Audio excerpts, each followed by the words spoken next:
What's up, YouTube? I just want to do a quick analysis and review of the Tom DeLonge saga that has recently come out in ufology.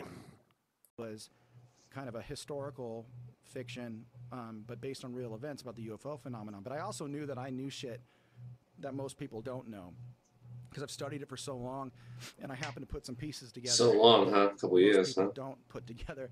So before I came out with that book, and before I came out with the plan to take that, make major motion pictures and all that kind of stuff, I knew I needed to ask permission. So I flew around to places. I can't say who they were, but they Why listened to not? my pitch, and then I got a email out of nowhere that says meet us next to the Pentagon at this day and time, and I did that. And from You that got an point, email from just I a just random person? No, I just can't tell you who it was from. Okay. And so then I go out. Meet you next to the Pentagon? She just Yeah. flew to the Pentagon? I flew out to Pentagon City. Yeah. It's dude, this Were you gets. freaking out? I'll tell you when I started freaking out. There's more shit. It gets way worse. This is nothing. So that started me out near DC taking some other high level meetings, and there was somebody at a very high level that closed the door, looked me in the eye, and says, "Okay, I'm going to introduce you to somebody." And that person comes to San Diego, puts me on the phone with a general, and the general is listening to my little stump speech about what I want to do with this franchise, because I definitely didn't want to, I wasn't looking to like force disclosure, and I wasn't looking to be rogue and break secrets. I was like, look, I know what's going on here, and you guys are doing a kick-ass job, and I would have done the exact same thing should I have been the guy at the top that had to make some really hardcore decisions 70 years ago. So I want to support you. I think people are cynical because there's a vacuum. You guys can't say what you're doing. So all these people are just coming up with a bunch of bullshit to say, oh, they don't want us to know, or we can't handle it, or it's all about oil and money and all this weird shit. Weird. You would put these Weird, pieces huh? together Yeah. independently. That's right? weird shit. And So- based on books that you read? Yeah, people think that like places like the CIA and the DIA, all these intelligence organizations have, a monopoly on information. They don't. They get their information from the real world too. They do have access to archives of information. They do have access to some amazing satellite data and stuff like that. But if you're smart and you take your time, you know where to look, and you find patterns, you can pretty much put together all the same shit they can, kind of, and that's what I did. And so when I pitched what I wanted to do, he said, come up and meet me tomorrow. And so I flew up to NASA, actually, NASA Ames, and had a 2-hour meeting there. And after 2 hours, that person says, he looks me in the eyes, I'm going to introduce you to someone else. And he did. And so I got on the phone with this person, and this person, go, I'm a skeptic. And then at the end of the conversation, he goes, fly out and see me. And so I did. And that's when things really started happening. So I fly out to this airport, and I sit at a table in a restaurant at the airport. No one's in there. And this gentleman sits down, and the waiter comes up. He waves off the waiter, and he looks me in the eye and says, it was the Cold War, and we found a life form. And that's when I started shitting my pants, because I know a lot about this stuff, but you always wait to talk to somebody that is one of the inside people. You always want to So have... he sits down at a restaurant with you at the airport and tells you that they found a life form. Yes. And During the Cold War? during the Cold War, and everything that they did and every decision they made at the time was because of the consciousness of the Cold War. And why has this guy decided to meet with you at an airport? Because the only way you meet with these people, the only way you ever would have anyone talk to you is if you can provide a service that they need. Mm-hmm. And my service was pretty interesting to them, because I said, look, you guys, you struggle with saying disclosure. You want to tell everybody everything, which I don't think everyone should know everything. And then you say they can't handle it, so don't tell them anything, and I'm like, there's a middle road there. And here's the way I would do them, And so we had a pretty epic conversation for like 2 hours. Why you? Like, why? What is it about what your message was? Because what your idea was that made them want to tell you some top secret shit that they've tried to keep away from the American people? I mean, you take a guy who's like a big celebrity who's in a huge rock band like you, and you just say, hey, meet me in an airport. I'm going to tell you about a life form that we found during the Cold War, because you're famous or because you know things? No, because I have a service. So it's not. It sounds easy when you play it like that, but Service? A service. Like, what can you do for them that they need help with? And what could you do? Communication. They don't have a way to make a movie, a book. They don't know how. Don't have a way to make documentaries. They don't have a way to go on a big show like this and communicate with young people. They don't do that, and nor should they. Oh yes, actually they do. They do it quite regularly, all the time. But often what they'll do is find a person or poster child that they can latch onto and use as a vehicle to sell their disinformation.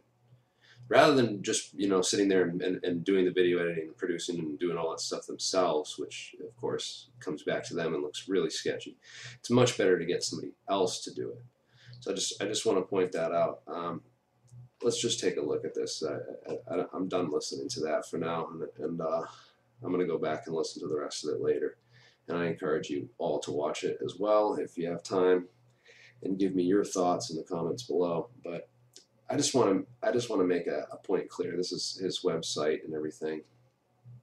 These guys raised $1.5 million. Do you know what kind of research that I could do with that much money? This is my game. This is what I do. I analyze stuff and I figure out what's real and what's not. Why would these guys give up, really successful careers? They probably make six-figure salaries at these companies, being directors, easily. Risk breaking their national security oaths, risk all this other stuff for what? To come out and join a rock musician's band, start a new band with Tom DeLonge, and go and fight for the truth about UFOs. You get a bunch of guys on a really good paycheck with a really good salary, with pensions and with security oaths against them. They face 10 years imprisonment and thousands of dollars in fines if they break their security oaths and come out with real information.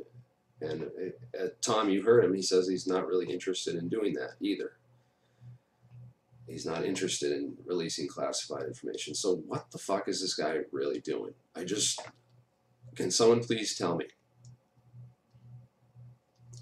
He looks like he's on freaking coke in this interview.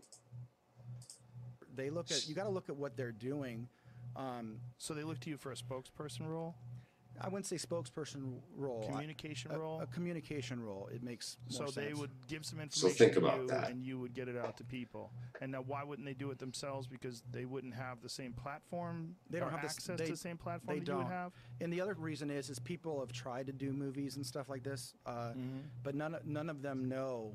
I was fortunate enough to know the core story, and most people don't. You're to know. If you don't mind going back, So how do you know? You've been researching how long? And anyways, I'm just very skeptical of this whole thing for someone who's been doing research on UFOs and physics of UFO propulsion for 15 fucking years, to come and see some guy come along and just steal the spotlight. All my shit's been heavily censored, including my view counts and everything else. I talk about real technologies and I debunk bullshit. This guy is literally falling for everything. He just thinks everything is real. Go and scroll down and read some of these comments here. This guy makes Eddie Bravo look like a conspiracy skeptic. Yeah, it's true. This guy is literally falling for everything. He has no skepticism, no lens, no filter whatsoever. He's just assuming everything these people are telling him is real without any sort of questioning. Sure. You said that you were able to put things together that other people weren't. What are those things? Essentially, it's the book Secret Machines, where you have a lot of private finance, you have some world bankers, and you have a lot of people internationally working together to figure out a plan of how to push back against something that's been coming here for a very long time, but using off-the-books finances and using mechanisms that we're not totally aware exist. So here's my website, and I have very detailed pages on money and the banking system, conspiracies involved with money, all the big money things, the case for the military-industrial complex, WMDs in Iraq, UN to let Iraq sell oil for euros, the petrodollar, all that kind of stuff just laid out and just pure information and detail. Area 51, I got all kinds of information on invisibility, holographics, quasi-crystals, metamaterials, anti-gravity types of technologies, top secret aircraft, you know, you name it. I have 9/11, I have JFK on here, very long and detailed summaries of these conspiracies with lots of jam-packed information taken from lots of different books and sources that I've compiled over the years. Just basically information dumps. But so you can go on and read Tom DeLonge's book here, Secret Machines, and let him tell you that he's the only person who's been able to put all this stuff together. And what people have to realize is, you know, the UFO phenomenon isn't a phenomenon. There's the universe is fucking gigantic, and there's life everywhere, every fucking where, and there's a lot of life that's way more advanced than we are. And just like Voyager left our solar system a little dinky satellite. All right, well, there you go. Now you can bring it back to some real science and try to think that that proves the points, everything else that you made. But look, go on and believe Tom and his team if you want, and go and donate your money to the CIA and the DoD. But personally, I really don't have a lot of faith that these guys are going to say or reveal anything that we don't already know is disinformation. Let's see, former Deputy Assistant Secretary of Defense for Intelligence, former Senior Intelligence Officer for the CIA, former Advanced Systems Director for Lockheed Martin's Skunk Works, former Director of Programs to Investigate Unidentified Aerial Threats, USG, a group of distinguished physicists. I'd really only care to talk to them. I don't, you know, really care to talk to any of these other people. Especially all they've done so far is show like a video of a UFO supposedly doing aerial cartwheels for the U.S. Navy. Like, fake. Molecular biologist, an award-winning storyteller, and I really think that all these people should get that title, because everything I've seen so far out of this group has been pretty laughable. But yeah, hey, I wait for your physicists to come forward with some stuff, and I would love to have some of them on my podcast or have them come on and talk to me, because I am very, very skeptical of this. And I'm going to be following this very closely over the next couple months, year, however long it takes. Going to be analyzing the heck out of everything that they put out and everything they say, because you just get ready for it, because here it comes. Okay, so this is me. Here I am. I don't hide my real name. I live in Rhode Island. And this is my letter that I'm sending to Tom and his team on their website right now. Hello, I'm a physicist, skeptic, and UFO researcher of about 15 years. I run a popular YouTube channel called Alien Scientist, where I analyze various claims of advanced technologies and other conspiracies and explain with physics why they may or may not actually work. My ultimate goal is to open a laboratory where experiments into anti-gravity, warp drives, and free energy can be thoroughly explored and vetted.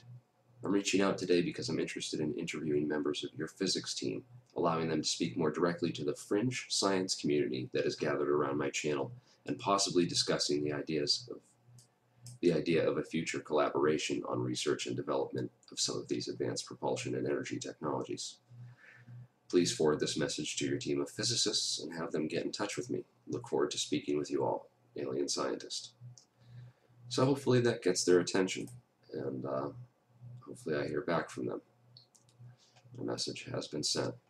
Like forced disclosure, and I wasn't looking to be rogue and break secrets. I was like, look, I know what's going on here, and you guys are doing a kick-ass job, and I would have done the exact same thing should I have been the guy at the top that had to make some really hardcore decisions 70 years ago.